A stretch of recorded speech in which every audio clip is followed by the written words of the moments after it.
It's not your nerves. It's not for the lack of talent. Maybe the reason your voice disappears the moment 200 or 2,000 people are staring at you has almost nothing to do with what you think it does. Hey there, I'm Sam Canoli and I'm with Worship Mentor. And I have been leading worship for over 30 years, and I've coached and mentored literally hundreds of worship leaders from all around the world. And I want to break apart the beliefs that quietly keep worship leaders stuck with an unreliable voice. And I just shot another video where I discussed why practicing more isn't necessarily the fix to an unreliable voice on Sunday. But today we're going to go after something even bigger. What may be happening when your voice disappears the second pressure shows up? And I'm not going to explain this to you in theory. I'm actually going to tell you about the time that it happened to me. It happened to me in front of people, and it happened on a day that mattered. Here's the belief we're taking apart today, that an unreliable voice under pressure means you're just not confident or not cut out for this. That's not what's happening. What's happening is physical, predictable, and, this is the important part, completely trainable.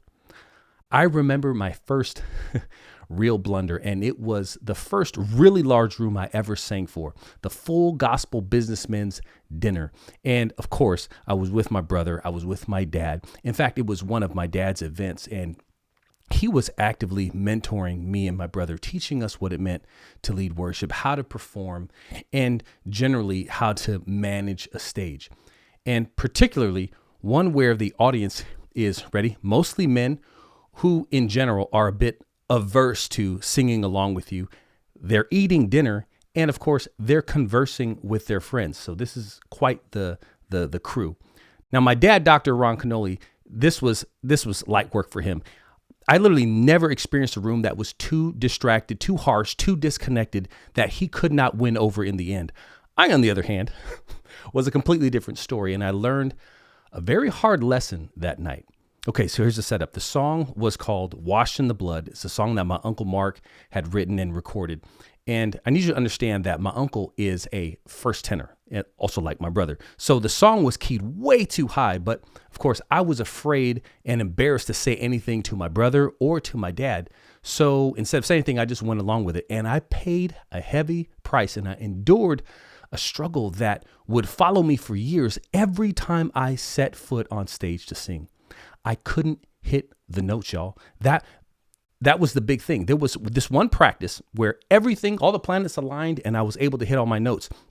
It was the perfect vocal day. Can you remember a day when like everything that you wanted to do with your voice, you miraculously could do? Well, that was the one practice when I hit everything, and my dad said, "Hey, you guys are ready." But I knew better, or at least I felt that I knew better. And you can imagine me on stage. I wasn't thinking about worship. I wasn't thinking about God. I wasn't thinking about the job that we had on stage. All I could think about was all the notes that I felt I couldn't hit. In fact, I believed I wouldn't hit them. I was panicking under my skin. My heart must have been racing at 100 BPM, and my palms were sweaty. I was sweating everywhere. It felt like the veins in my neck were literally going to burst. I was beyond nervous, y'all.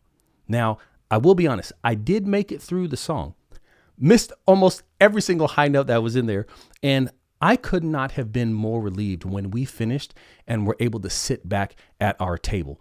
But I was so embarrassed. I wanted to leave the banquet hall and go sit in the parking lot until the night was over. Have you ever had one of those performances where if someone said they had video of you, you pretended you didn't hear them, like la la la la la, and you also had like no desire to rewatch the carnage? That was me. To this day, never saw the footage. Countless people did come up to me afterwards and say how blessed they were by the song and how God is really going to use us. And I wasn't trying to hear any of it. And here's the thing. Thank God that he can still use us even when we feel useless, even when we feel hopeless. His Holy Spirit can work wonders, even when we fall short of our own expectations. But looking back, I realized that I had failed before I ever set foot on that stage. I allowed my mind to literally take over my body, and take over it did, because my lack of breath control, I lost all real control of my vocal discipline and my performance. And I will never forget that night. For a long time, I thought that meant something was wrong with me. It didn't. It meant something very specific was happening in my body that I'd never been really taught to recognize, let alone train. It's structural, right? Not emotional. So here's what most people believe. I just get nervous and that's why my voice cracks, or that's why my voice disappears. And that feels true. It feels like a confidence problem, but here's what's actually happening underneath that feeling. It's physical, not emotional. When adrenaline hits, and it hits every single time you're in front of a crowd, whether you notice it or not, your breathing pattern begins to change automatically. And it starts to get shallow, right? Your shoulders start to rise, your throat starts to tighten without you choosing any of it. It just happens automatically. And that's not a mindset failure. That's your nervous system doing exactly what it's designed to do under perceived pressure. It's the same response that would kick in if you had to run from a bear or a rabid dog. Your body doesn't know the difference between a stage and a threat. It reacts the same way regardless. So the shaking, the shallow breath, the tight throat, none of that is a sign you're not built for this. It's a sign that you're human and your body hasn't been trained yet to stay steady under that specific kind of pressure. Now, why breath support is the actual mechanism. Your voice runs on breath support, not on talent, not on confidence. I mean, those things are important, but it's on breath. The second that breath gets shallow, your voice loses the foundation it needs to stay steady. I remember a great vocal coach taught me this. Breathing is singing. If you ain't breathing right, baby, you ain't singing right. So when your voice disappears on that second verse, or your range collapses right when the song starts to build, that's not you failing in the moment as much as it is an untrained breath response that's getting hijacked by adrenaline, predictably the same way every time. And here's why, ready? That's actually good news, because if it's predictable, it's trainable. You can train your breath response to stay steady under pressure the exact same way you train any other physical skill under stress, through controlled, repeated exposure in small doses, right? Until your body stops literally overreacting. And this is also why confidence on stage isn't something you either have or you don't. Confidence is built the same way it's built in anything else, through repetition under real conditions until your body stops panicking and starts performing. So you weren't born without stage confidence. You were born without reps. And that's completely different. And that's a much more solvable problem. Thank God. I remember talking to so many worship leaders who were genuinely convinced that they just weren't singers. Like every Sunday felt like a gamble they might lose. What actually changed wasn't talent. It was training the breath response specifically under pressure in small controlled doses until the body stopped overreacting the moment the lights came up. It's the same voice. It's the same person. It's a completely different result on stage, because the real problem, the breath response, it finally got addressed instead of just trying to, let's say, will yourself through it. Now, I know some of you might be thinking, I've been doing this for years. Shouldn't I have just gotten used to this by now? And unfortunately, the answer is not necessarily. Ready? Check this out. And really hear me when I say this. Repeated exposure without a specific training approach can make you more comfortable with the routine, but it doesn't automatically retrain the breath response itself. Some people are doing the exact same untrained pattern they did year one. The only major difference is they're just more used to feeling all that stuff. And so Some of you might be thinking this sounds like an excuse to not just push through it. It's not an excuse. It's actually the opposite. Pushing through over and over and over again without actually addressing the breath response is what keeps people stuck literally for years instead of months, or in some cases, even merely weeks. So if last Sunday was rough, I want you to listen up.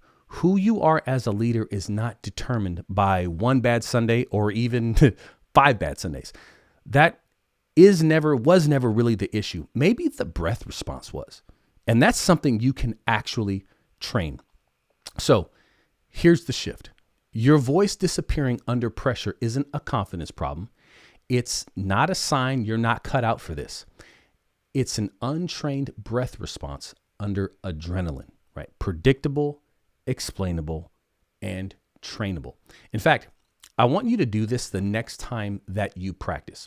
Okay, break out your phone, set it up so that you can see yourself, and then practice your songs, whatever songs you're going to be singing. Practice while you're recording yourself. That's right. Hit that big red button and start recording yourself. Look into that camera and start watching yourself sing. You watch what happens. For many people, this is something they literally hate to do or they've never done it. But so many singers are uncomfortable with seeing themselves sing. But there are so many lessons you can learn just by watching yourself, or what I like to call watching the tape. What you'll notice is that something triggers. I'm telling you, it's like magic. When you hit that big red button, it's like a light switch turns on. Once you are fully aware of yourself being recorded, your body will begin to respond in a manner that is counterintuitive to you breathing normally. And therefore, it's going to be counterintuitive to you singing normally. And I want to encourage you to get quite comfortable with being uncomfortable and start singing to yourself, start analyzing yourself, begin looking for ways that you can improve. But more importantly, start getting those reps in so that you can start chipping away at that physiological overreaction that's literally holding you back from your true potential. If this sounds like you, hey, leave me a message in the comment section below. I want to hear about some of your struggles because I'd like to help. I'll make sure that I read every single comment. I will respond to everyone personally. I want to know what's going on in your ministry and the specific challenges that you're facing. And if you want the full breakdown of why this happens and exactly where to start training it, I want you to grab my free video training series called Why Your Voice Fails on Sunday. And it's linked right in the description below. Okay, remember, the breath response under pressure with adrenaline flowing is predictable, it's explainable, and it's trainable. All you need to do is change your approach to the problem.